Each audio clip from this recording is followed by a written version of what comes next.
Feeling allowed. It is now 6:52.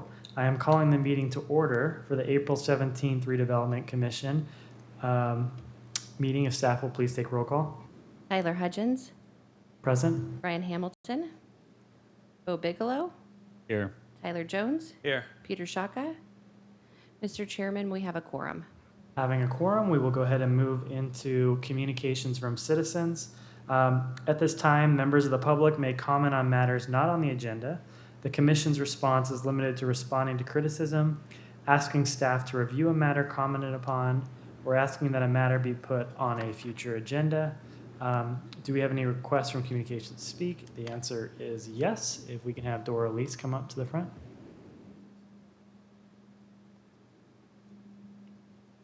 Mr. Chairman, is she speaking on item number 2?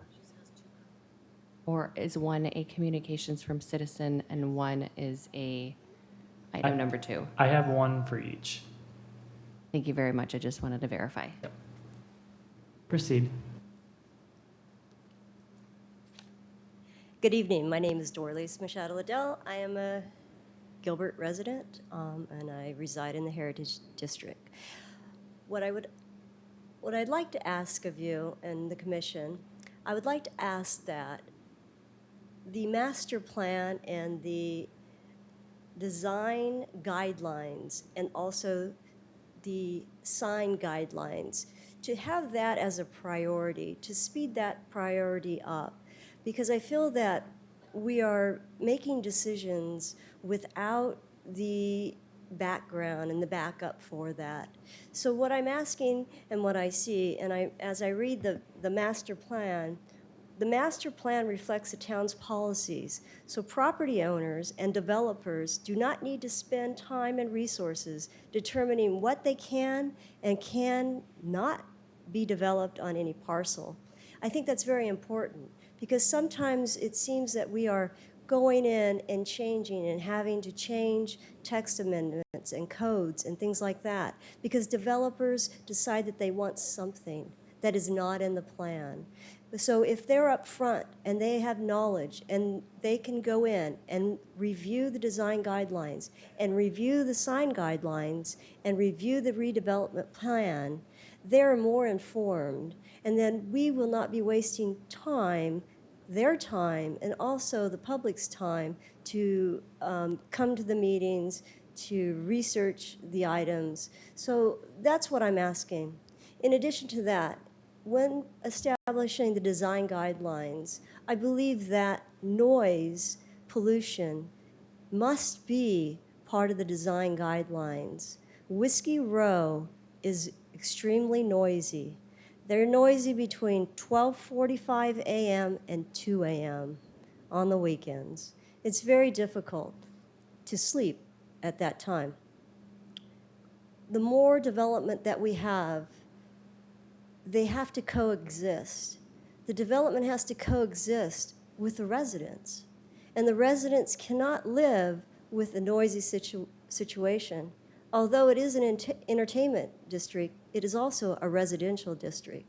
So I ask that of you, I ask that of the town staff, that please, we need to develop these guidelines so that the planning staff, the town staff, and everybody has the same vision, and they're on the same, going to the same direction. Because if we don't have that, we're going to have street signs that don't match. We're going to have lighting that doesn't match, which I am seeing currently with the street lights. We have green and the old fill. Now we have culinary dropout and gray street signs that don't really incorporate anything into the Heritage District.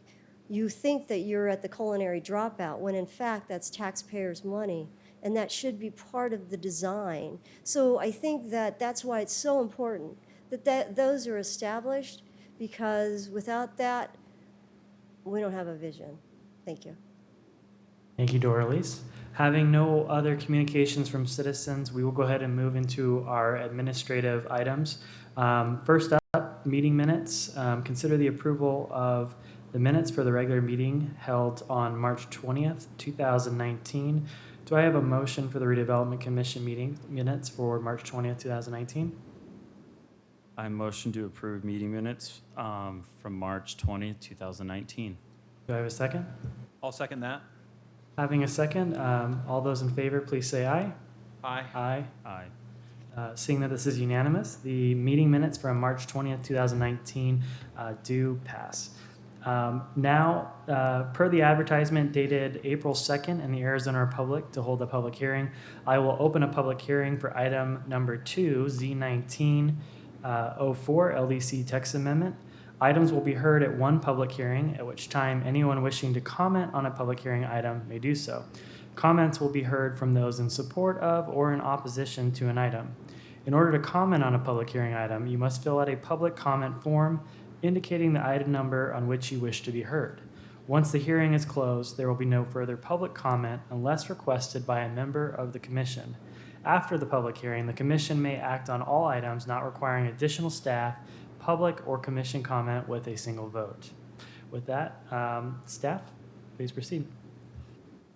Good evening, members of the commission. My name's Sydney Bethel. I'm a planner 2 with the Planning Division.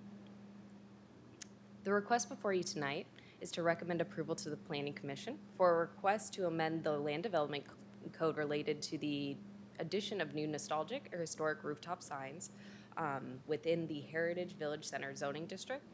Just to preface your role in this, you'll be recommending either approval or denial tonight. It will then go to the Planning Commission with your recommendation on May 1st.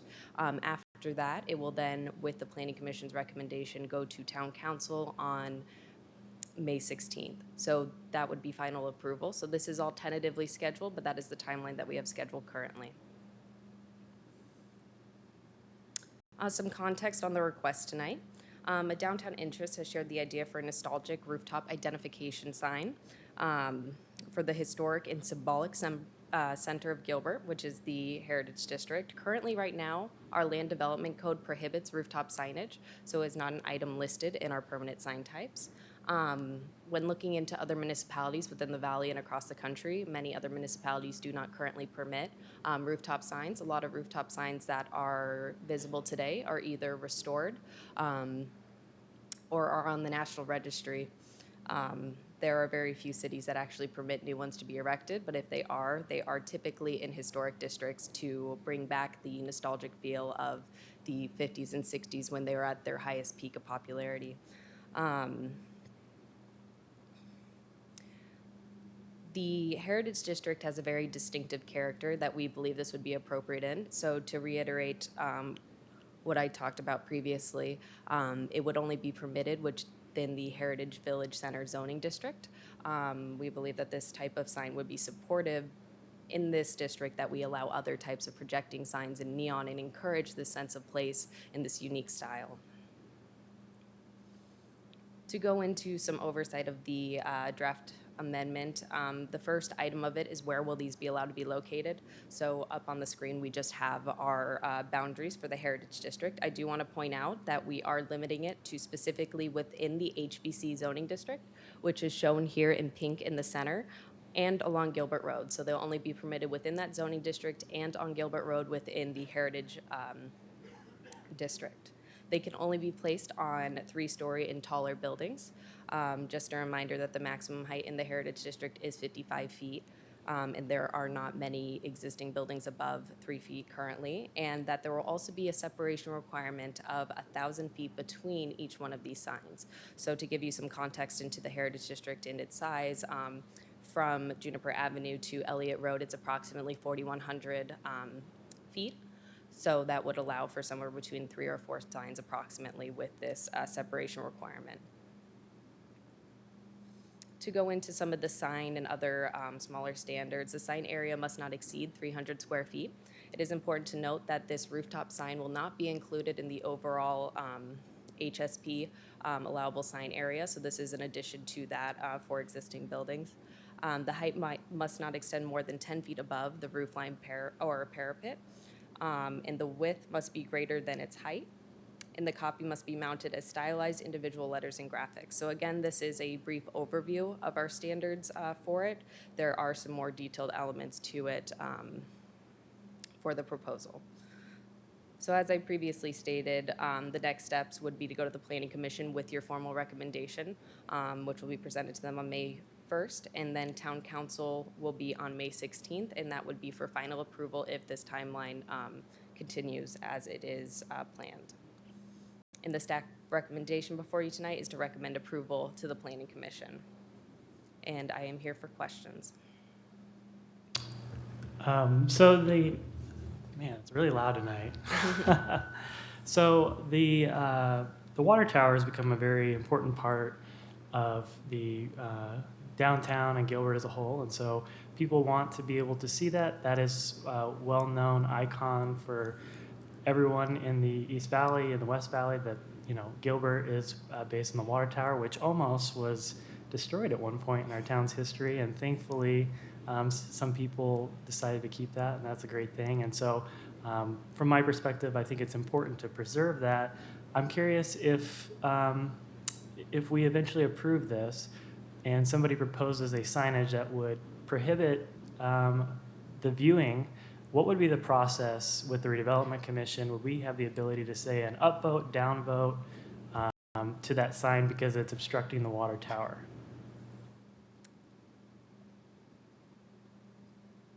Chair Hudgens, you would be able to provide some input into why you would approve or deny something based off of that. I would have to research if you would explicitly be able to deny something based off of that, because it would not be included in our specific standards. If it's not explicitly called out in our standards, then you cannot point to that and say that's exactly why you are denying. So I can look into that further and see if that's something that we could look into, of how we would protect that. It does get difficult with figuring out exactly and measuring the viewpoints of what point it would be obstructed and from what distance. So we just have to look further into exploring how exactly we would protect this. But I do want to mention that the water tower is 120 feet approximately, and our current height for our buildings is at 55 feet. So then going up, it'd be approximately 65 feet with this rooftop sign, maybe a little higher, depending. So hopefully the intent of that is that it is much smaller than the water tower currently, so that it may help mitigate some of those issues. But staff will conduct further research into see how we could implement that into the code. Okay, and I would, before voting on this, I'm more leaning to postponing the vote on this tonight, just to resolve certain things like that. I think that's important. That we can take a look at that. I'd be interested to get the commissioner's perspective on this. That I think that. Sorry, I'm losing my train of thought. What I was going to say. Why don't you guys talk, and if I remember, we'll go back to that. So, yeah, I've had a few thoughts, and thank you for presenting this to us, because this is definitely something that I think could benefit the district a ton, but we just have to make sure it's done in the right way, because, obstructing the view of the tower, or just, having it be, too clustered. And I know that they put the regulation every 1,000 feet, they could put one. I'm just wondering, though, if as they're going through this process, just kind of the guidelines of what exactly it would be. I highlighted one part in here where it says Heritage District identification roof signs would be considered a non-commercial sign as if it was not promoted to a particular business or service.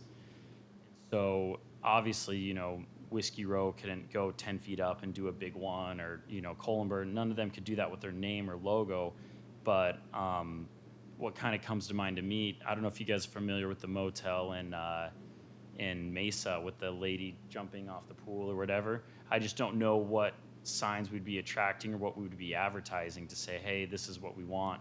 That doesn't really have anything to do with their motel or their business, but it's not, advertising, or what I mean. I'm just kind of trying to figure out like what loopholes or what would people be proposing and trying to put on their buildings. And Chair Hudgens, Commissioner Bigelow. So as we have stated in there, that it would be a non-commercial sign, so it wouldn't be able to be used as advertising purposes, but it does get a little bit more tricky when it comes into the explicit content within there. So we can create provisions to, like we have in here, trying to state that this is specifically a identification district sign, that we have a definition within the code that we're also adding that calls it out as such. So as you're stating how the item in Mesa, how it has more of a design on there opposed to, almost more like a piece of art opposed to a sign, it does get a little bit more gray into there where it gets difficult to regulate. We would just have to stick to our definition of what the sign is and determine if it meets the criteria of what a identification sign is, which is something that, as we've have put in our definition, something that is meant to identify the district. So as you have pointed out, though, it does get very, there's a lot of in between with there of what is an identifier and how do we interpret that when we can't regulate the content of a sign. So it's something that we can look further into, and try to see how we can mitigate that. But you have made some great points about some of the content. It's just, I think it's kind of like what Dora was explaining earlier. It's, I think everybody's excited about downtown Gilbert and it developing, and I think it's come a long way in the past few years, and it's only going to keep going. There's just a lot of moving parts and a lot of variables, and so, just kind of guidelines and just kind of making sure we're all on the same page, and that at the end it kind of has a consistent feel throughout.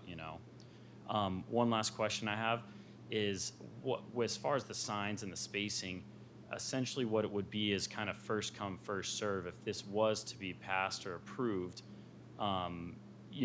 because if someone sets up their sign, then 1,000 feet in any direction, they wouldn't be able to do so. That's pretty much what it would come down to, correct? Commissioner Bigelow, that is correct. So once someone does place a sign in, that does create a point of measurement for this distancing requirement. Okay, cool. That's all. I remembered my thought. So I would like to get the commissioner's perspective on this, but overall, I'm supportive of the signs. I think it's a good direction. I do believe, though, we're putting the cart before the horse here a little bit, in the sense that we should probably finish our design guidelines, get that figured out, and as well as in the redevelopment plan, we have the district branding process, and I think we should get that kicked off and come up with that district brand so that these signs don't, let's say we approve it, planning approves it, town approves it, and these signs are going up and we haven't come up with our district brand yet. And so I'd be curious your guys' perspective. I think if we just postpone this until we can complete those things, and then we can come back, iron out some of these loopholes and details that we're not sure about, and then approve it, and also get more input from citizens. Yeah, thank you, Chair, and thank you, Sydney, and to everyone. I really, really apologize for being late. I know everyone's time is incredibly valuable, so I'm sorry for that. I guess, Sydney, maybe you can comment on, what's the nature of this, or how did this come about? Is there a specific applicant that we will be seeing in the coming weeks, or where did this idea come from, maybe to start with? Commissioner Jones, there was a downtown interest that originally brought this idea forward to staff, discussing that's something that they would be interested in putting on their building. So that is where it originally came from.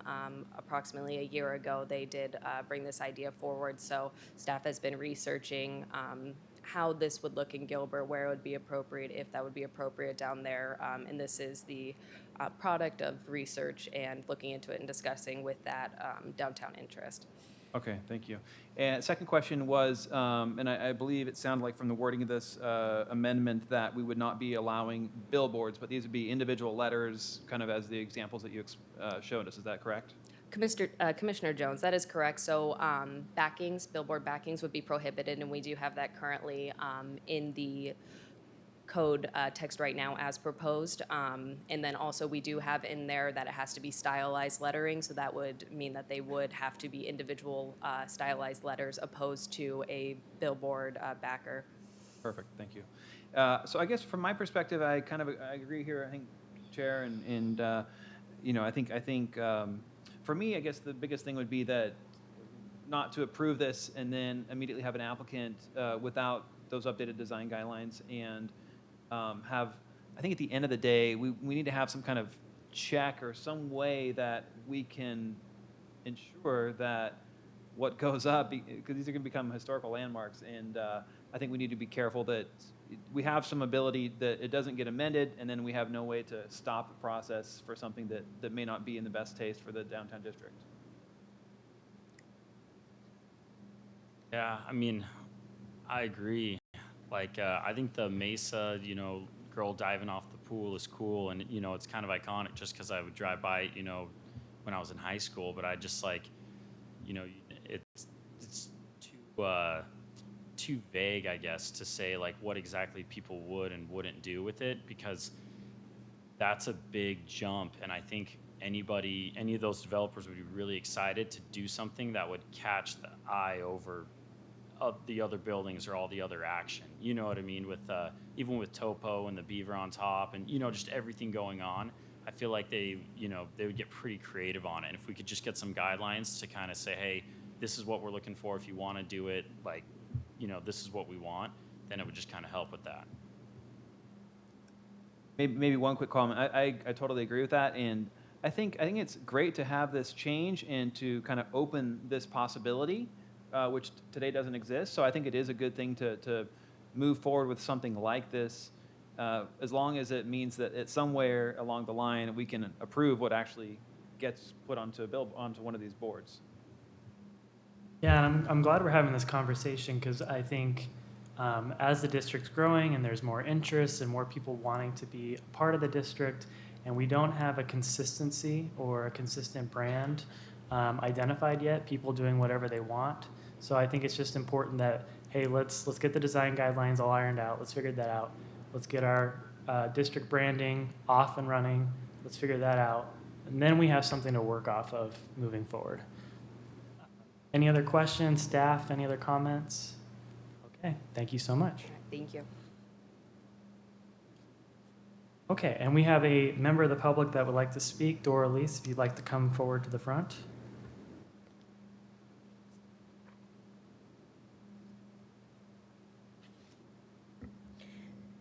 My name is Doralice, again. So in regards to the proposed text amendment, I believe that the text amendment that is existing goes directly against the redevelopment plan. And I say that, and I know that Sydney had mentioned and emailed me to state that it does not. However, I believe that it does. In researching it and looking at the redevelopment plan, page 14, goal number 1, character and vision objectives.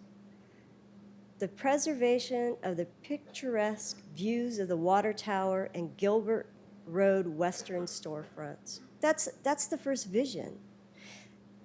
Page number 22, placemaking strategy, preserving the town's history. The prominence and views of the Gilbert Water Tower are celebrated, and development regulations help ensure that new development does not overpower this historic icon. Page number 32 of the Gilbert Land Development Code, signage, provides standards that limit the size and location of signage and branding element to ensure consistency with the Heritage District character. Page number 37 of the redevelopment plan, building height limitations.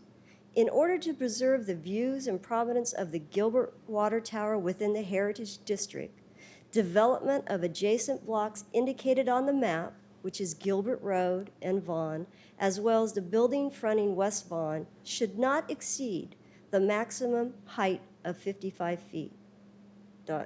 And buildings with frontage on Gilbert Road should not be approved to exceed the 55 feet maximum. So what I say is this signage text amendment would put the height of the buildings to 65 feet, therefore changing substantially the redevelopment plan.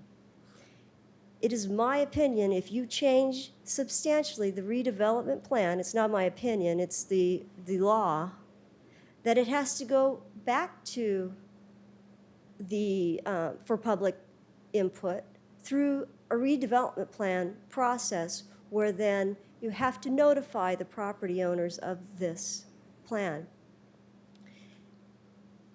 I say that because part of the redevelopment plan, that's the vision of the town. The taxpayers, the stakeholders, the businesses, they spent time to go and develop this plan. It's a 10-year plan. To go and change it because a developer wants a sign, to me, is stepping beyond what the intent of the redevelopment plan. Also, many municipalities, they ban rooftop signs. Rooftop signs are clutter. They clutter the skyline. They're also determined as their blight, their sign blight. Part of the redevelopment commission, part of the redevelopment plan, the reason why we have a redevelopment area is to get rid of blight. We don't want to bring blight in. We want it out. So signage to a lot of people is, okay, we want an iconic sign or iconic symbol. We have one. It's the water tower. It's been here since 1927. That is the iconic symbol for Gilbert. That is what we advertise. That's what people see. It's a calming tower. If we change the landscape because we think we want these signs, we don't even know where the signs go. Now, if the sign is going at the beginning of Gilbert into the Heritage District, there are a lot of variables. But the signs, when they're not illuminated, are ugly. That's my opinion. They are sign pollution, just like noise pollution. So I think that, one, if this is considered, that it needs to go back, and it needs to go back to the public, because the public's vision in every survey is a small town feel. We're not Portland, Oregon. We're not Seattle. We're 250 in population, not 600. We're not that. The reason why Portland, Oregon had that sign, it was up on the building because there was an overpass and they wanted people who were driving to see it. That's the only reason. Gilbert, we don't have mountains. It's all flat. So then the question of, is it an advertisement? We're saying it's advertising Gilbert. Well, if I'm a business owner, I'm going to put a sign on top of my building. I'm not going to be advertising Gilbert. It's about me. That's why I'm putting that sign up. It's not about Gilbert. So we need to call it what it is. And in the text amendment, it's saying that it has to have Gilbert and the heritage. Well, if that was the case, then the town should then put up the sign if they want to have that as a branding. The town should put up the sign. They should buy the property where they own the property. But a person who has purchased the property, they have rights to their property once they purchase it. And if I was a business owner, I would not put a sign up and not get anything out of it. So I think that I'm hoping that it's looked into, and I think that a lot of the questions, and I asked today, that needed to be researched, because I think that we are going directly against the redevelopment plan, and that I ask that in itself be a reason why this does not go to planning. And that's all I have to say. Thank you. If you have any questions. Thanks, Orlise. Seeing no other comments, before we move into closing the public hearing and considering a motion, point of information to staff regarding just to educate the commission once again on the redevelopment plan and the role and the purpose. Mr. Chairman, members of the commission, the role of the redevelopment plan is to serve as a visioning document for the next 10 years that guides the growth and development of the Heritage District. Okay, having that, and there's no other comments, I now close the public hearing. At this time, I will move for a motion of postponement based on the current efforts to bring forth an update to the Heritage District Design Guidelines in alignment with the 2018 Council Adopted Redevelopment Plan. I make a recommendation that item Z11904, LDC text amend heritage sign plans, be postponed until after council adoption of the updated Heritage District Design Guidelines. Do I have a second?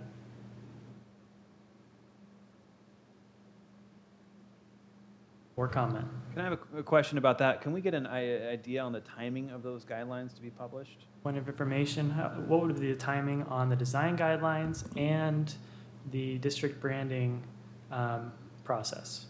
Mr. Chairman, members of the commission, we have been working on the design guidelines, and our goal, dependent on public input and moving this along through both Redevelopment Commission and Planning Commission, is to have it to Town Council by August or September. And we have not yet started the district branding process, but we can certainly speak as staff and see how we can expedite that process as well. Any further clarification? No, thank you. I second motion to postpone the approval for Z19-04 until further notice and until we kind of have a more clear plan of what we're doing. Okay, having a second, those in favor say aye. Aye. Aye. Aye. Seeing none opposed, this postponement motion does pass. We will now move into communications. At this time, there are no communications from the chair.